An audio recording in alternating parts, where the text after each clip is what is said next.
Hi friends, তোমাদের সামনে আমি আবার চলে এসেছি আজকে নতুন একটা টপিক নিয়ে।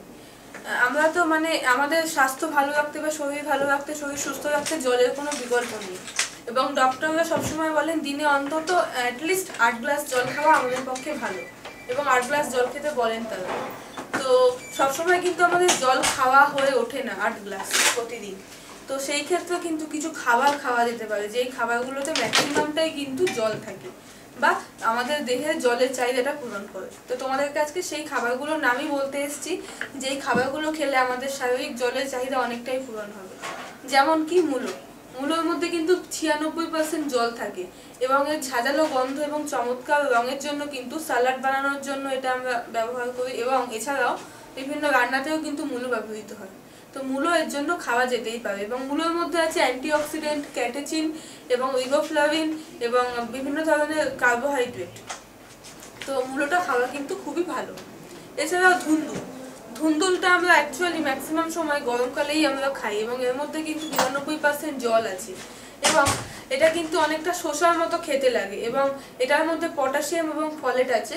তো পটাশিয়াম ও ফলেটের ভালো উৎস হচ্ছে এটা, আর এইটা উচ্চ রক্তচাপ নিয়ন্ত্রণ রাখতে সাহায্য করে এবং স্ট্রোকের ঝুঁকি অনেকটাই কমিয়ে দেয় ধুন্দুল। তো ধুন্দুল খাওয়াও কিন্তু খুবই ভালো। বেল পিপার বা ক্যাপসিকাম কিন্তু আমরা নানা রকম ক্যাপসিকাম দেখেছি, লাল, হলুদ, সবুজ। তো ক্যাপসিকাম গন্ধ এবং স্বাদের জন্য খুবই ভালো। এছাড়াও কিন্তু ক্যাপসিকাম কিন্তু আমাদের দেহে জলের চাহিদা অনেকটাই পূরণ করে, কারণ ক্যাপসিকামের মধ্যে কিন্তু 92% জল রয়েছে। তো এটার মধ্যে থাকা উচ্চ পরিমাণ vitamin C, vitamin B1, B6 এবং ফলিক অ্যাসিড আমাদের কিন্তু রোগ প্রতিরোধ ক্ষমতাও বাড়ায়। তো অবশ্যই ক্যাপসিকাম খাওয়া ভালো, এবং এটি জলের চাহিদা পূরণ করে আমাদের দেহে। গাজরের মধ্যে 87% জল আছে, এবং এর মধ্যে বিটা ক্যারোটিন আছে। তো যেটা আমাদেরকে আমাদের তারুণ্য ধরে রাখতে সাহায্য করে, এবং ফুসফুস এবং মুখগহ্বরের ক্যান্সারের হাত থেকে বাঁচায় গাজর। তাহলে গাজর খাওয়াও ভালো, এবং গাজর আমাদের দেহে জলের চাহিদাটাও পূরণ করছে। এছাড়াও কি ব্রকলিতে মোটামুটি 89% জল আছে। তো এর মধ্যে আছে ভিটামিন এ, ভিটামিন সি এবং বিভিন্ন ধরনের ম্যাগনেসিয়াম, আঁশ, ক্যালসিয়াম এগুলো আছে। তো আমাদের দেহে মিনারেলসের চাহিদাটাও পূরণ করছে, তাছাড়া তার সাথে সাথে জলের চাহিদাটাও পূরণ করছে। শসা তো বলাই বাহুল্য, শসার মধ্যে 96% জল আছে, এটা তোমরা সবাই জানো, এবং তাও আমি বলে দিচ্ছি। কাঁচা স্যালাড হিসাবেও আমরা শসা খেতে পারি, এমনি খেতে পারি। এছাড়া শসা কিন্তু রান্না করেও খাওয়া যেতে পারে, তোমরা যেভাবেই খাও।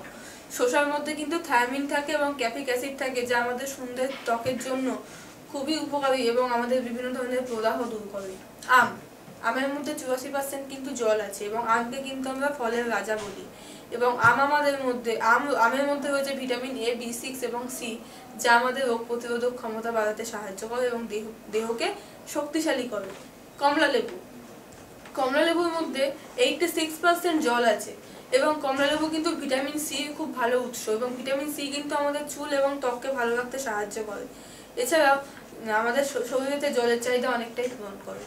তো এই কিছু ফলের নাম বললাম, এছাড়াও আরো অনেক ফল আছে যেগুলো আমাদের দেহের জলের চাহিদা পূরণ করছে এবং আমাদেরকে ভালো রাখছে, এবং তার সঙ্গে নানা রকম বেনিফিটস দিচ্ছে, হেলদি বেনিফিটস দিচ্ছে। তো তোমাদেরকে বলবো, সবাইকেই সাজেস্ট করবো, যারা জল বেশি খেতে পারো না তারা এইসব খাবার খাও, এবং জলের চাহিদাটা নিশ্চয়ই পূরণ হয়ে যাবে দেহেতে। আর আমার ভিডিও নিশ্চয়ই তোমাদের ভালো লেগেছে। আমার ভিডিও ভালো লেগে থাকলে অবশ্যই আমার ভিডিওটা লাইক এবং শেয়ার করবে, এবং আমাদের চ্যানেলটা সাবস্ক্রাইব করবে। আর অন্য কোনো টপিক সম্বন্ধে জানার থাকলে অবশ্যই আমাদের কমেন্ট সেকশনে কমেন্ট করবে। Thank you.